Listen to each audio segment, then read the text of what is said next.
جی بسم اللہ الرحمن الرحیم۔ سب سے پہلے تو میں آپ کے چینل کا انتہائی مشکور ہوں کہ اس اہم موضوع پر آپ نے میری رائے جاننے کی کوشش کی۔ دوسری بات یہ کہ دیکھیں، واضح طور پر میں اس حوالے سے دو تین باتیں آپ کے سامنے رکھنا چاہوں گا کہ اللہ رب العزت نے کلام پاک کے اندر واضح طور پر ارشاد فرمایا ان اقیموا الدین ولا تتفرقوا۔ سورہ شورا کی یہ آیت ہے، اس میں واضح طور پر یہ بتایا گیا کہ آپ دین کو قائم کریں اور تفرقہ اور اختلاف نہ ڈالیں۔ اور دوسری جگہ پر آپ نے فرمایا کہ واعتصموا بحبل اللہ جمیعا ولا تفرقوا، کہ اللہ کی رسی کو تھامیں اور تفرقہ اور اختلافات میں نہ پڑیں۔ تو یہ بات تو واضح طور پر قرآن و حدیث کی روشنی میں یہ بات سمجھ میں آتی ہے کہ دین جو ہے یہ ہمارا ایک مذہب ہے، اور دین اس کا مطلب کیا ہے؟ دین کا مطلب یہ ہے کہ ہمیں ایک دوسرے کی رواداری رکھنا، ایک دوسرے کے ساتھ پیار محبت کا درس دینا، ایک دوسرے کے ساتھ بغیر تعصب کے اور بغیر کسی عدل و انصاف کے ہمیں ایک دوسرے کے ساتھ جو ہے وہ بھائی چارے والے معاملات رکھنا، یہ ہمیں دین سکھاتا ہے، شریعت سکھاتی، اسلام سکھاتا ہے۔ تو لہٰذا جہاں پر ہمارا جو پاکستان کا معاشرہ ہے، یہ میں بات واضح کرتے چلوں کہ دیکھیں الحمدللہ اوور آل پاکستان جو ہے یہ الحمدللہ ہماری اللہ کی طرف سے ایک نعمت ہے۔ پاکستان کے اندر اوور آل الحمدللہ جو دینی و مذہبی جماعتیں ہیں یا اسی طرح ہماری جو عوام ہے، ہم یہ لوگوں کے سامنے یہ تصور، یہ پرسیپشن پیش کرتے ہیں کہ ہمارے عوام کے اندر جو ہے وہ عدم برداشت ہے، انتہا پسندی ہے۔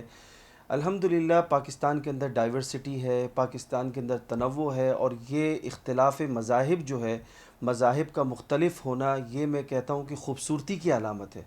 پاکستان میں جیسا کہ موسم مختلف ہیں، اسی طریقے سے دیگر مذاہب کا ہونا، دیگر ادیان کا ہونا، یہ بھی پاکستان کی خوبصورتی ہے۔ لہٰذا اسلام کا واضح طور پر یہ درس ہے کہ ہم ایک دوسرے کے ساتھ حسن اخلاق کے ساتھ پیش آئیں، رواداری رکھیں، اور آپس میں ایک دوسرے کے ساتھ بھائی چارگی سے پیش آئیں۔ اور واضح طور پر یہ پیغام ہے کہ ہم چاہے وہ آپ اقلیت میں ہی کیوں نہ ہو، آپ غیر مسلم کیوں نہ ہو، آپ غیر مسلم کے جو معبود ہیں جن کی وہ عبادت کرتے ہیں، واضح طور پر قرآن میں ارشاد ہے کہ آپ ان کو برا بلا نہ کہیں، آپ ان کو گالی نہ دیں، بجائے اس کے کہ ہم آپس میں مسلمان ایک دوسرے سے لڑائی کریں۔ دیکھیں یہ بات تو آپ کو بھی پتہ ہے کہ تمام ممالک کے اندر کچھ نہ کچھ شر پسند عناصر ہوتے ہیں اور انتہا پسندی ہوتی ہے۔ خالی پاکستان میں نہیں بلکہ دیگر ممالک کے اندر بھی ایسے کچھ عناصر ہوتے ہیں جو آپس میں تفرقہ ڈالنے کی کوشش کرتے ہیں۔ دیکھیں واضح طور پر پاکستان جو ہے یہ یہاں پر باقاعدہ آزادانہ طور پر اس انسان جو ہے اپنے مذہب کی پریکٹس کرتا ہے اور کرتا رہے گا، اور جو لوگ اس طرح کے حالات پیدا کرتے ہیں، واضح طور پر شریعت کا، اسلام کا یہ پیغام ہے ان کے لیے کہ وہ لوگ اسلام کا صحیح تصور پیش نہیں کر رہے، وہ اسلام کے اوپر داغ ڈال رہے ہیں۔ اسلام کی جو بنیاد ہے، اس کی بنیاد میں ہمیں یہ بات بتلائی گئی ہے کہ اسلام ایک رواداری اور اسی طرح بھائی چارگی کا اور عدل و انصاف کا، پیار محبت کا درس دیتا ہے۔ لہٰذا خاص طور پر میں یہ کہوں گا کہ یہ جو محرم الحرام کا مہینہ جو چل رہا ہے، اس مہینے کے اندر خاص طور پر یہ میں خالی اس مہینے کے ساتھ خاص نہیں ہے، لیکن میں یہ پیغام اس لیے اس مہینے میں دینا چاہ رہا ہوں کہ یہ ایک مقدس مہینہ ہے۔ ہمیں تو چاہیے کہ ہم 12 مہینے میں اپنے آپ کو اسی طرح رکھیں جیسا کہ ہم محرم میں اپنے آپ کو بچا کر رکھتے ہیں۔ محرم کے مہینے میں جس طریقے سے ہم ایک دوسرے کی مقدسات کا خیال رکھتے ہیں، ایک دوسرے کا خیال معاملات کے اندر بھی اور عملی طور پر بھی، قول کے ذریعے سے بھی، ہر اعتبار سے ہم ایک دوسرے کا خیال رکھتے ہیں، ایسے جملے استعمال نہیں کرتے یا نہیں کرنے چاہیے ہمیں جس سے دوسروں کی دل آزاری ہو۔ ایک دوسرے کی مقدس ہستیوں کی ہمیں جو ہے نا عزت کرنی چاہیے، اور یہ اسلام کا درس ہے۔ یہاں تک میں آپ کو بتاؤں کہ قرآن میں تو یہاں تک کہا گیا ہے کہ آپ ایسے غیر مسلم جو دیگر معبودوں کی عبادت کیا کرتے ہیں یا دیگر ان کے خدا ہیں ان کی عبادت کرتے ہیں، تو ان کو بھی آپ گالی نہ دیں۔ وَلَا تَسُبُّوا الَّذِينَ يَدْعُونَ مِن دُونِ اللَّهِ۔ تو بجائے اس کے کہ ہم مسلمان آپس میں ایک دوسرے سے لڑیں. اور جیسا کہ آپ نے دیکھا کہ یہ جو واقعہ پیش آیا، اور اس واقعے میں پورے ایک ہجوم نے مل کر جو ہے نا وہ ایک شخص کو قتل کر ڈالا، اس رویے کو ہم اس کا کنڈم کرتے ہیں، ہم اس کی مذمت کرتے ہیں، اور یہ اسلام کا درس نہیں ہے. یہ عوام کو یہ واضح طور پر یہ پیغام ہم دینا چاہتے ہیں، خدارہ اپنے پاکستان کو یعنی پاکستان کا غلط تصور جو ہے دنیا کے سامنے نہ پیش کریں. پاکستان جو ہے یہ ایک جمہوریہ پاکستان ہے اور اللہ کی نعمت ہے. اس کو ہمیں بچا کر رکھنا ہے، اس کی حفاظت کرنا ہماری ذمہ داری، بجائے اس کے کہ ہم جو ہے نا ایک غلط تصور، ایک غلط چہرہ پاکستان کا ہم پوری دنیا کے اندر پھیلائیں. اب یہ جو واقعہ ہوا ہے، اس واقعے کے اندر کوئی بھی ایسا شخص نہیں ہے کہ جو اس کی حمایت کرے گا. سارے علماء نے اس کو کنڈم کیا ہے، اس کی مذمت کی ہے، اور آئندہ بھی ہم یہ کہیں گے کہ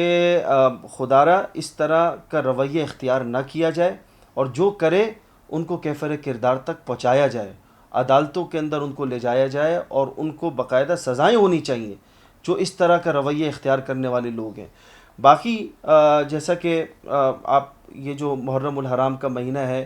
اور خاص طور پر اس کے علاوہ بھی جتنے بھی یہ سارے مہینے جو ہے نا وہ ہمارے مہینے ہیں، اس میں یہ ایک پیغام دینا چاہوں گا آپ لوگوں کو. دیکھیں، جس طرح قرآن کی تعلیمات واضح ہیں رواداری کے حوالے سے، حسن اخلاق کے حوالے سے، اور باہمی اختلافات یعنی اختلافات کو قائم رکھتے ہوئے ہم ایک دوسرے کا خیال رکھیں، ہم ایک دوسرے کی مخالفت نہ کریں. جس طرح اسلام کا ایک واضح پیغام ہے، اسی طریقے سے ہمارا جو کانسٹیٹیوشن ہے اس کے اندر بھی واضح طور پر دفعات موجود ہیں، ہمیں اس کا بھی خیال رکھنا ہے. یہ بھی عین شریعت ہے. اور پھر اس کے ساتھ ساتھ آپ نے دیکھا کہ 821 علماء کے دستخط ہوئے پیغام پاکستان پر، اور اس 90 صفحات پر مشتمل یہ جو ایک قرارداد پیش کی گئی ہے، یا اسی طریقے سے جو ایک نیریٹو جو علماء کے متفقہ فیصلے سے جو ہے نا وہ لکھا گیا ہے، تو میں یہ کہوں گا کہ اس کو فروغ دینے کی ضرورت ہے. ہم اس کا نفاذ لے کر اس کو نافذ کریں، اپنے ممبر و محراب کے ذریعے سے باقاعدہ ہم لوگوں کو بتائیں کہ پیغام پاکستان جو ہے یہ ایک ایسا نیریٹو ہے کہ جو ہمارے لیے سمجھو کہ ایک بہت بڑی نعمت ہے، اور یہ نیریٹو علماء نے مل کر بنایا ہے، اور ہم مل کر ہی اس کو آگے لے کر چلیں گے، مل کر ہی اس کو نافذ کریں گے، اور پاکستان کو مستحکم کریں گے. اچھا، اس میں یہ جو سوال آپ نے کیا، دیکھیں واضح طور پر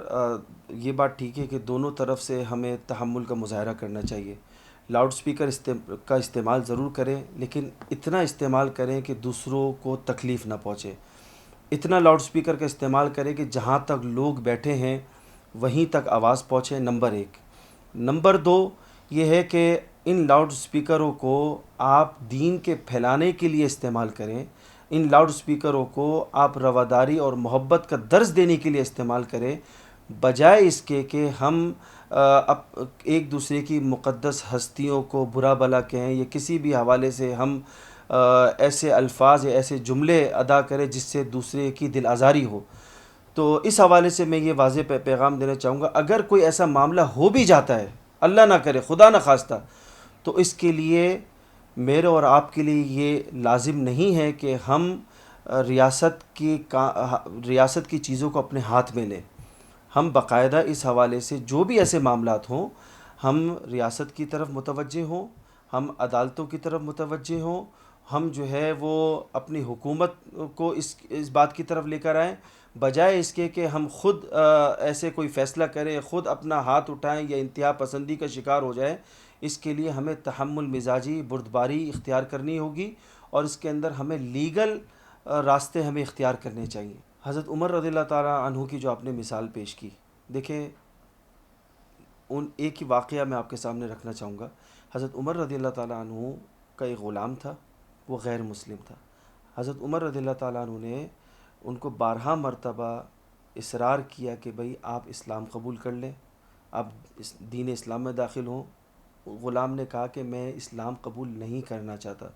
جب بھی حضرت عمر دعوت دیتے لیکن وہ منع کر دیتے، حضرت عمر یہ والی آیت تلاوت کرتے، لا اکراہ فی الدین، دین کے اندر کوئی اکراہ نہیں ہے، کوئی زبردستی نہیں ہے، جو آدمی جس طرح چاہے اپنے دین کی پریکٹس کر سکتا ہے۔ اور حضرت عمر رضی اللہ تعالیٰ عنہ نے اپنے عملی طور پر اپنی حکومت میں، اپنی خلافت میں یہ اس کا مظاہرہ کیا کہ کسی کے کوئی زبردستی جس کو کہتے ہیں کہ فورس کنورژن جس کو کہا جاتا ہے، حضرت عمر رضی اللہ تعالیٰ عنہ نے کبھی بھی فورس کنورژن نہیں کروائی۔ لہٰذا